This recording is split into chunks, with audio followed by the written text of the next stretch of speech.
एक ऋषि थे। उन्होंने अपने शिष्यों को बचपन से ही शिक्षा दी थी। अब वे शिष्य बड़े हो गए थे। कुछ ही दिनों में शिक्षा पूरी करके अपने अपने घर जाने वाले थे। आखिर वह समय भी आया जब शिक्षा पूरी हुई तो ऋषि ने कहा, शिष्यों, मैं संतुष्ट हूँ कि तुम सबने बड़े परिश्रम से अध्ययन किया है। अब तुम अपने अपने घर जाओगे, अपने परिवार के साथ रहोगे, तुम्हारा विवाह होगा, तुम्हारी संतान होगी और तुम्हें परिवार की जिम्मेदारियां निभानी होंगी।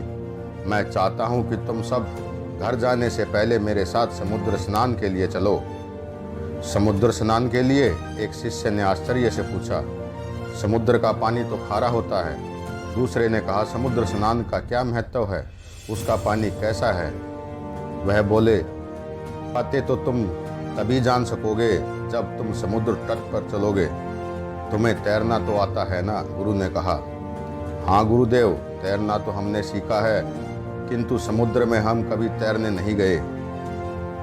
तब तो तुम्हें अवश्य ही समुद्र स्नान के लिए चलना चाहिए, ऋषि ने कहा। अगले दिन प्रातःकाल ऋषि और उनके शिष्य समुद्र तट पर पहुंचे। असीम समुद्र की लहरें गर्जना करती हुई किनारे तक आ रही थी और वापस जा रही थी। एक के बाद एक शिष्य उन लहरों के थपेड़े सहकर नहाने लगे। समुद्र स्नान में उन्हें बहुत आनंद आ रहा था। उन्हें न तो समुद्र की गर्जना से भय आ रहा था और न ही लहरों की चोट से। किंतु एक शिष्य अभी किनारे पर ही बैठा था। ऋषि उसके पास गए। तुम क्यों नहीं समुद्र स्नान कर रहे हो? गुरुदेव, देख नहीं रहे हो समुद्र इस समय कितने क्रोध में है? उसकी लहरें कितनी ऊपर उठ रही हैं। उफ, कितना डरावना है सब कुछ।